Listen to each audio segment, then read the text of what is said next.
que como en un día, mejorando mi relación con la comida.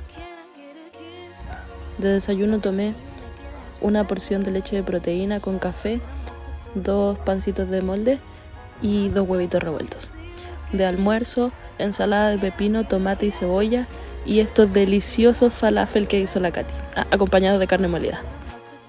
Y finalmente, pisita casera. En mis últimos 2 videos les muestro cómo hice la masa y la salsa por si les interesa. Eso fue todo.